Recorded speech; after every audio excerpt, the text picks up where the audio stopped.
Hi guys, and welcome to this Model Engineers Workshop. Today in the workshop, not going on a road trip, but we're definitely going on a tour.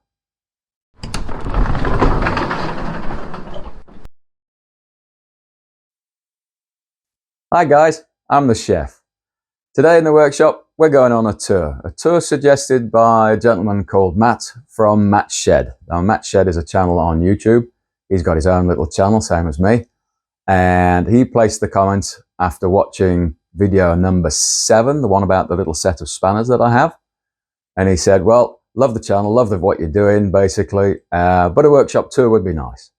So here we go. We're not, as I say, not a road trip, we're going on a tour. So I'm just going to take it off the tripod and we'll get a bit of a workshop tour going. Just mind my fingers. Hang on. Here we go. We'll get you off the tripod. There we are. Okay, so just move back a bit. Right, now I'm standing with my back to the entrance to the workshop. So if I pan up slowly, you can see there's the back wall of the workshop. That's normally where I'm standing, in front of the pillar drill when I do my intro. So I will now go around to the left and I'll keep talking as I go. Right guys, so starting over here, which is on the left of the entrance as you come in, or the right as you're going out. Looks a bit like a junk store, and it is in a way, I suppose. I've got my rags stored underneath the bench there. Then we come to one of the trickier subjects in the model engineering world, and that is material storage. So I've got 4 areas of material storage. As you can see here, we've got all sorts of little bits and pieces, odd jigs and things that I've used in the past. Of course, it's all good steel, all good material. There's brass in there, there's all sorts. I've got my magnetic base stored here. I've got a fire extinguisher at the back, you never know. I've got my nitrile gloves, plastics. I've got my marking out blue. That's a big chunk of cast iron there. It's going to be for the cylinders. This is a big chunk of cast iron that is left over from when I made the brake shoes for both the loco and the tender. So that's the small piece storage. The next storage is basically for smaller lengths. Now, of course, if you stand smaller lengths up, you can't really see what they are. So this is, I suppose it must be available throughout Australia, and if not throughout the world. This is actually rectangular rainwater pipe, the stuff that goes down the side of your house. Now that was 3 lengths, which I cut each one into, let's have a look what's there, 1, 2, 3, 4, 6, 18. So I cut each piece into 6 lengths. Yep, and the pink stuff you can see between there is actually the cleaner for the plastic that they're made out of, and I literally cut and glued that together to make a little material rack. As you can see, let me pull that one out. See, that's only, what's that going to be, 18 inches long, so 45 centimeters, something along those lines. And I've got it into a rough storage. So I've got a bit of tube, some round, some hex, and it all kind of carries on down. Small hexes up here, large hexes down there, heavier stuff towards the bottom, of course. And it's actually very sturdy, and it's doing the job. It makes finding stuff easy. Then we come to section 3, which is a bit of a dump at the moment, but I'll go over here. These, I've got 2 of these. There's one here and one hiding back there. Eventually, they're going to get mounted to that leg of the shelving. It goes all the way to the floor, of course, because then, of course, this is the medium length storage. So anything that's worth storing that's at least 1 meter long will then fit into one of those tubes at the bottom to keep the bottoms all together. The next one will be mounted probably just underneath bench height here.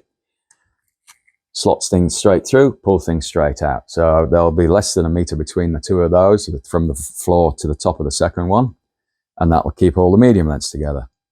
You then have long storage. Now this can be anything up to 3.5 meters long. As you can see, there's not much there because I tend to buy a lot of stuff as I need it. I don't store a great deal, but when possible, I try to buy a 6 meter length and cut it up.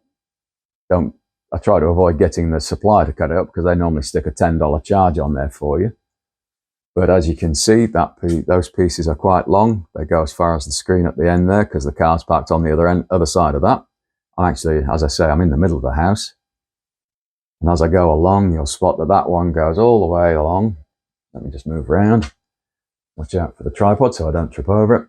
And at the end of that, I've got another camera mount because I'm going to start using that shortly when we get round to using the lathe, because I've got a couple of lathe videos coming up soon. So that's material storage.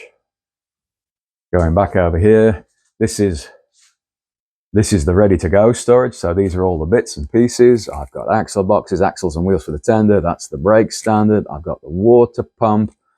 Got the socket sets over here. I've got the brake gear and all these bits and pieces for the tender. You can see there's some springs down there at the back of it. They're all set up and ready to go. Here's the locomotive axle box rear covers, which we made in a previous video. Here's the blanks for the locomotive axle boxes themselves. All that's at a nice convenient level. Below that, again, a bit of a junk storage. We could have somewhere to store all your rubbish.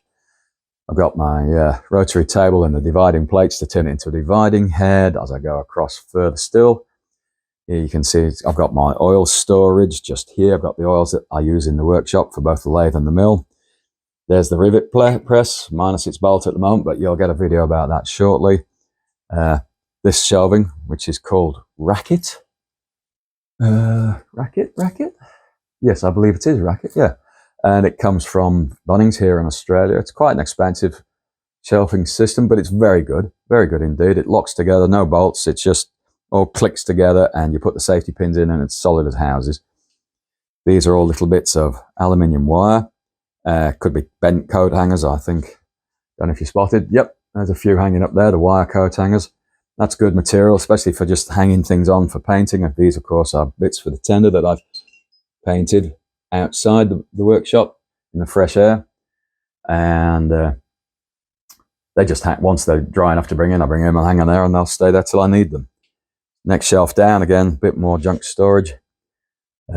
That's hand cleaner in the pots down there. That was on sale not long back, so I bought I literally cleared the shop out because it was half price. Going further across, got a little trolley here that I made many years ago. In the bottom of there, more rag storage. On the top of it, I've got my tub of soluble cutting oil, there you go, which I measure out and put into a squirty bottle. And in the top of this trolley, I'm not going to move it, it's all damn heavy. You can see I've got my 4-jaw chuck, I've got a face plate, I've got a 3-jaw there, I've got a 4-jaw self-centering for square stuff, little oil can for the lathe, I've got a toolmaker's vise there. Moving around again, one of the main machines in the workshop itself. There's my lathe, Hare & Forbes, a Halfco company here in Australia, the Model AL336. This is the deluxe because it comes with the DRO on it and the lathe lead screw cover. I did think about buying the one without it and upgrading as I went along, but I was advised by Halfco themselves that it's not really worth it because for the price of the 2 bits and the hassle of dismantling the whole lathe to put these things on, it's better to spend a few extra bucks to get them on in the factory while they're putting the lathe together. So that's what I did anyway. Here at the headstock end of the lathe, all my lathe tooling. They look a brighter green than they are in real life, but never mind. This is a little 3D printed tool holder. So you see that there. That just slots on and off. I've got room for 15 different tool holders. I only got 5 at the moment. I really need to get more on order because I've got a nice little pile of tools building up there, and I'll get further around in a second and show you more. It can go, I've got enough room to go up there for another 1, maybe 2, so things would sort themselves out. The more useful items will come towards the bottom, the more lesser used items will go towards the top. Again, going past the lathe, here in at the tailstock end, again 3D printed. I used to know a bloke at my work and he had one and he said, oh, if you need anything printing, so I flogged him some files and a week later he came back with a bag full of these things. These are all the things that I normally use in the tailstock. So we have a dead center, we've got the converter for the tailstock, we've got a tailstock die holder, a collet holder, and a drill chuck, and a life center. Will fit in there as well if I don't need it, and if I'm using something else, that's the life center that's in the tailstock at the moment. Further around again, Again, I had a bit of a deal going on AFCO. I think you can work that one out. Got a floor standing pillar drill. Nice machine. Works very well. Does have one disadvantage, which I'm still trying to work out how to do it. I'm not sure if I can swing it in the lathe, but I might be able to. Doesn't have a hole in the middle. So when you're drilling, you've got to put a block under it or make sure it's raised up so you don't start pecking into the drilling table. As much as it's got the nice facility for clamping things down, which is great, it doesn't have a hole in the middle, even though if you go underneath, the spindle there that holds it has a hole in it. It wouldn't have taken anything much in a pattern to actually put a hole in the pattern ready for casting. So when they machined that off, level, flat and everything, there would have been a hole. So you can literally just drill straight through. A recent addition to the workshop behind, some of you might have noticed it's there. A couple of shelves. These are from IKEA many years ago. They were in a previous home that my wife and I lived in, but they don't suit the one we're in now. So they came to the workshop. Very nice. Thank you very much. What do we have on here? I've got a set of 4 micrometers here near the lathe, which is normally where they're most needed. These containers are called gelati containers, so gelati being ice cream. And these are, I get these from work. They come with the lids on, and they're nice and convenient. I've got all sorts of bits of junk in here. I don't know what's in this one. What's in this one? Oh, this is nuts. All sorts of bits and odd bits and pieces, and silica to keep stuff dry. We've got drill sets that I've collected over the years, polishes, that's in that one. This is plastic bags, and I'm just filling things up as I go along. There's my little brazing torch, my gas blow torch, which we used in the tender water fittings video. On the top, I've previously started 062 tank locomotive to a design called Mona, which is by a bit of a weird gentleman called Curly Lawrence. He went by the pen name of LBSC in Model Engineer magazine many years ago. He was, not quite sure what he was, but as much as he was married, he was into cross-dressing and all sorts of things. But each unto their own. I'll let that go, and if you want to look him up, you can make your own mind up on that one. There is a book about his life, and I believe there is another one coming out possibly next year, early next year. Going further along, more tooling and inserts. As I said, I think I've said before anyway, I'm trying to make this an insert workshop. I don't have the skill or the machinery really to be grinding tool bits. Spare spanners, those are the ones that I get used very infrequently on the mill, which is now on my right. Let me just move this gelati's out the way at the moment. At the back there, the 1/4 inch and the 5/16, they're pipe straighteners, which I'll be using shortly when we get round to plumbing the tender. Here are some TIG rods for when I'm doing a bit of welding. They're for steel. The 2 pictures at the back, as much as this one here is of a 4mm 00 locomotive. That's a real one. That's on a railway in the UK. This is the colour scheme I'm aiming for the Wombat locomotive. North Eastern Railway, the NER, is a favourite railway of mine. I used to live in the northeast of England many, many years ago, and I used to be into the Northeastern Railway, still am in a way, although I'm more into live steam now. And the colour scheme just appeals to me, so there is a bit of a motivational factor just pinned up on the wall. There at the end, a few rattle cans and a can of, I believe that's the signal red that I've still got to use to paint the inside of the tender frames, which are, if I'll pan back slowly so you don't get seasick, just resting there all masked up, ready to go. So all those what you can see there in white will eventually become signal red, not signal box red. Bring you back. And on the top shelf up here, a bit of a win from the recent magazine purchase I made. These aren't the actual magazines, this is just photocopies. I'll move in on that one. That is the Model Engineer magazine, Volume 1, Issue 1, Page 1. Hi guys. Just got to pause the video here for a few seconds. In a couple of seconds time, my microphone shut down. I don't know why. So I'm going to have to switch to doing this by voiceover. Right, okay, it's going to shut down literally in a couple of seconds. Right, so that's where the microphone died, guys. The other frame there contains the cover of Model Engineer magazine, which is special to me. I won't pause too long on that. You don't need to know how old I am. but that copy was actually published on the day I was born. So that again has a bit of a significance for me. So you could almost say it was destiny that I'm supposed to be a model engineer. Moving around again to the right, here's the main workhorse in the workshop, the milling machine. This again is from Hafco, Hare and Forbes here in Australia. Nice machine, quite noisy, but it does a really good job. I'm quite happy with it. I'm not too worried about the noise. Very easy to use. The model number is an HM54GV. It can work either as a horizontal or a vertical. In a few seconds, you'll see me pointing out the horizontal drive at the back of the machine. In fact, you can see it there through the handle. That's it. I'm just pointing at it. When you need to go horizontal, this whole head, you loosen the gear blocks and you crank the whole head forward. At the back there, you can see the end support for the arbors that I've got. I've got an 1-inch arbor and an 1.25-inch arbor, so it gives me quite a bit of flexibility. I've never used it horizontally yet. I need to find the right slabbing cutters to use it with. There on the end of the table, you can see the power drive for the table. The other two are the in and out and the up and down. If I could find a power drive for the knee, that would be really useful. So if anybody knows of one, please mention it in the comments where I could probably get one of those. At the back of the mill, I keep my air compressor.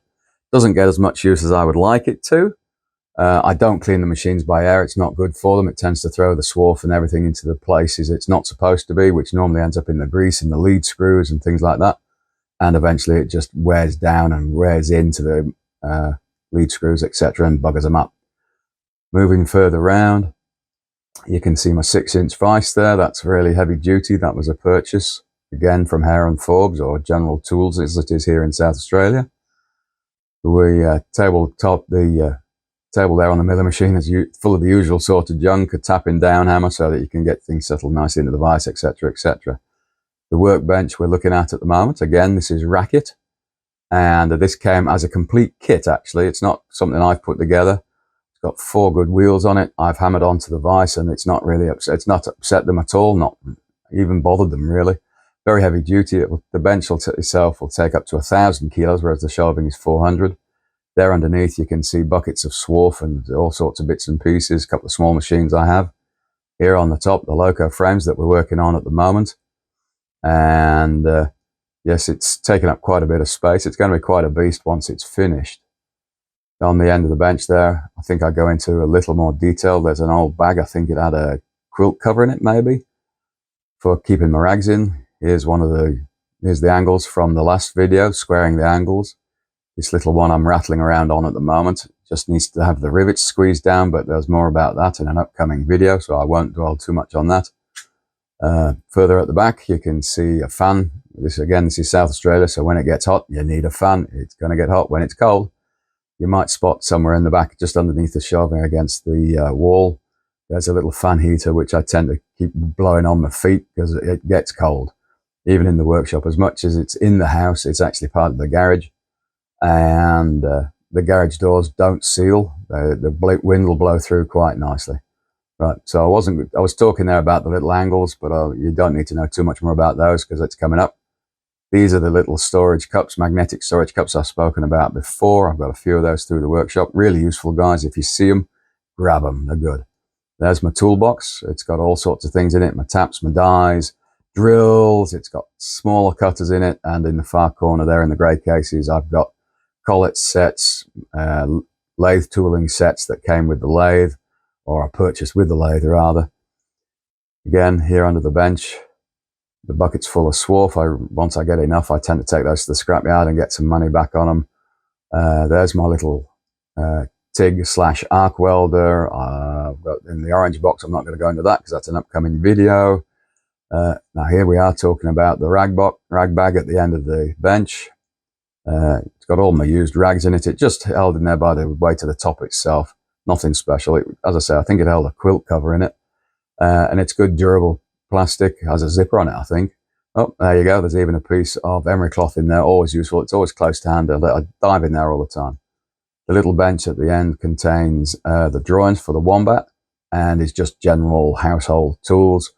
When you own a house, there's normally something to repair.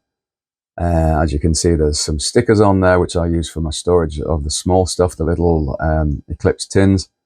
One of the more vital bits of the tooling in the workshop, a brush to sweep the floor. The last thing I want is problems with the household authorities when I go back in and I traipse stuff through the house. She would bloody well kill me. I've got a little vacuum cleaner, which I use for the machines. Here we can see more bucket storage. And then this is one of the most important parts in the workshop. The workshop stool. I normally sit at the milling machine. I'm quite tall, so if I sit on that, it brings me down to just above the drill chuck is then just below. I'm just above. There you go. The drill chuck, eye level. I have a plastic screen there on the end. You can see the red magnetic block that holds it to the table on the mill. And I swing that in and out as I'm making the cuts, but for setting up and everything, then I'm all good. Vacuum cleaner there at the back. The blue matting's good because it keeps me off the cold concrete when it's really cold, and it keeps me off the hot concrete when it's really hot. So that's basically the workshop. I've got the towel there at the exit, so I normally grab that once I've got my day over, and I head into the kitchen, scrub up, and come back out and hang the towel up. Again, here's mill tooling storage. Again, 3D printed, again by the guy at work for me. Unfortunately, he doesn't work with us anymore. He was really useful. He was a good guy. These are mounted onto the panel behind them with, I don't know what it's called, but it's the strip that works in your breaker box at home, and all the breakers clip onto it, and these just literally clip on. You just screw that onto the board, and these things just drop on. There's a couple of bolts in the back of them to actually thread it into the plastic itself, and they just give it extra support. My machine uses an NT30 system for the tool holders. Those with sharp eyes will notice some of these look quite a little bit different because they are BT30 tool holders, those two there on the left. The difference is the thickness of the flange, and they should have a pull stud in them for the CNC machines. I don't need the pull stud, so I don't have it, but the taper they run on is the same. And as you can see here, I've got a collet holder, I've got the edge finder, that's a 50mm insert cutter. There's a big 80mm at the top. I've got a dead center there as well, which is useful for lining things up. The shelving itself, very strong, 400 kilos a go, and it's got lots of holes in it for various shelving positions, and you can bend up a hook and hang things off it. It's dead easy. Good stuff. Again, that wall there is actually one wall of the workshop, but it's also the back wall of the kitchen. So again, that was half the reason behind the rivet press. I'm not wanting to upset the household authorities. And there you have it, guys. That's a quick tour around the workshop. The three main machines, the lathe, the pillar drill, and the mill. There's also on the floor lots of power hacksaw, which you guys have seen me use before. Tooling hangs around. It's pretty much in the places where you need it, or it's very close to where you need it. On the shelving there, you've got a quick glance of all the clamps and bits and pieces. And that is the workshop. It's 4 meters by 4.2 off the top of my head. And it was custom built. We moved the walls of the house when the house was built. All right, guys, we're rapidly approaching the end of this video now. So again, I will say, as I normally do, if you can find it in your heart and soul to give a subscribe, a like, and hit the bell, that would be greatly appreciated. Here in closing, on the ceiling of the workshop, 1200 little LEDs, 4 little power packs which are velcroed to the ceiling, and a power pack which plugs into the light socket, power board rather, and that gives me plenty of light, virtually no shadows. It's very even light in the workshop, which is vitally important, especially when you're working on the machinery. You've got to be able to see what you're doing. Various things, again, as I say, bend up a hook. There you could see a packet of chip brushes and a couple of marker pens, which I use when I'm writing the stickers. All right, guys, again, thanks for watching. If you can find it in you, a subscribe would be great. And we'll be back again soon for the next video. So we'll just let this run out. It's got about another 12 seconds. Thanks for watching, guys. Matt, I hope you enjoyed the workshop tour. All right, guys, this is the chef signing out.